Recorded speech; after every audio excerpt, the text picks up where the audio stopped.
자, 이번 시간에는 이제 그 전세보증대출이죠. 주택임차 차입금, 원리금 상환의 공제부터 보도록 할게요. 자, 보시면 여기 이제 그 첫 번째가 적용 대상에 나오는데, 자, 첫 번째 요건은 뭐냐면 여기 나오죠. 과세 기간 종료 현재. 그러니까 과세 기간 중이 아니라 12월 30일 현재 주택을 소유하지 않은 세대 세대주입니다. 반대로 말하면 과세 기간 중에는 주택을 소유해도 돼. 다만 12월 30일 현재만 무주택 세대주면 됩니다. 두 번째는 근로소득 있는 거주자. 자, 그 다음에 두 번째가 이제 세대주가 그 조세세나 제한법에 따른 청약 종합저축에 대한 소득공제를 받지 아니하는 경우에는 세대 구성원이 이제 공제가 가능하다.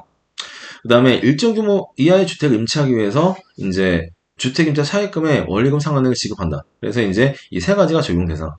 그 다음에 공제 한도 같은 경우에는 이거는 뭐 참고로 알아두세요. 이거는 납입 금액의 40% 상당 금액이고, 그 다음에 400만 원 한도로 통합 공제한다.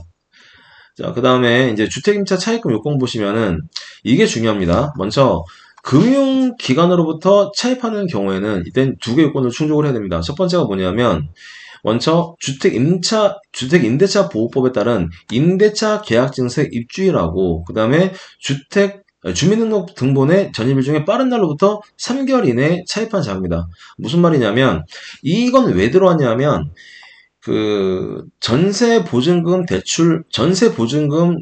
납입 목적으로, 전세 보증금 지급 목적으로 대출을 받아서 다른 데다 전용할 수도 있기 때문에 통상적으로는 입주일하고 전입일 중에 빠른 날로부터 3개월 이내에 차입을 하면 어떻게 된다? 이때는 이 전세 보증 대출에 그 납입에 썼을 거라고 이제 확신할 수가 있다는 얘기죠. 그래서 이게 하나가 있고, 두 번째는 차입금이 대출기관에서 임대인 계좌로 직접 입금할 거. 이것도 뭐냐면 전용 방지를 위해서 다이렉트로 이제 은행이 이제 집주인한테 직접 보증금을 싸줘야 됩니다. 그래서 이게 있고, 자, 그 다음에 거주자로부터 빌리는 경우에는 이건 뭐냐면 금융기관으로부터 대출 받고 싶어도 이 소득이 적어서 신용도가 낮아서 빌릴 수 없는 경우입니다. 그래서 이제 첫 번째가 뭐냐면 임대차 계약 증세 입주일과 전입일 중에 빠른 날로부터 전후 1개월 이내에 차입한 자금일 것. 두 번째가 차입자 같은 경우에는 총 금액이 5천만 원 이하인 근로자.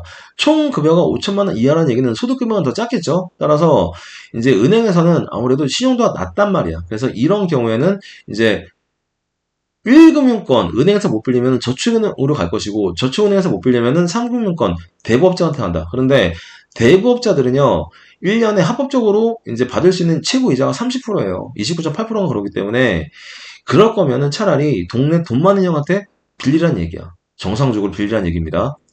그 다음에 세 번째가 법정이자율 3.5%보다 높은 이자율로 차입한 자금일 것. 이 세 개를, 빨간색 세 개를 충족시키면은 굳이 은행이 아니라도 해당 거주자한테, 동네 돈 많은 형한테 빌린 주택 임차 차입금을 빌리고, 그 다음에 원리금 상환의 경우에도 공제해주겠다, 그런 얘기죠. 그 다음에 이제 공제 증명 서류 같은 경우에는 금융기관한테 빌린 건 이거는 홈택스 뜨기가 괜찮아요. 그래서 이거는 그냥 상환 등 증명서, 이건 홈택스에서 나옵니다.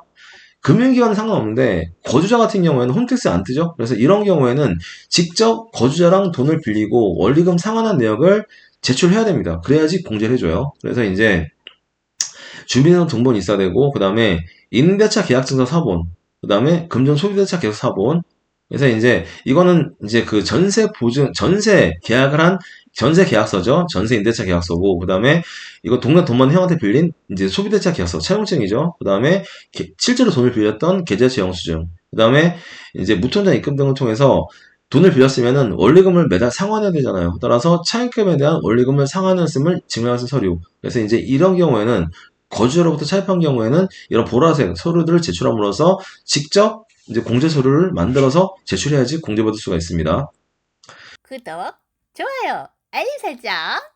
자, 그 다음에 이제 여기 이제 유의사항 보시면은 보세요.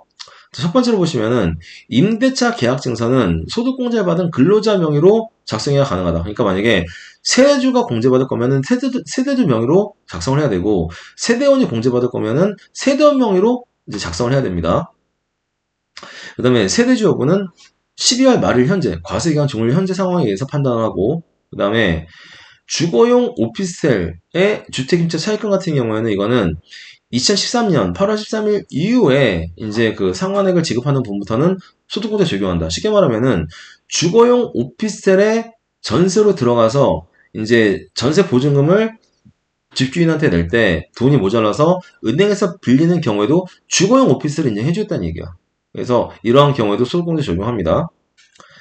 됐습니다. 그래서 이제 여기까지가 주택임차 차입금, 원리금 상환액 공제고 이 다음 시간에는 이제 그 주택담보대출 공제를 보도록 하겠습니다.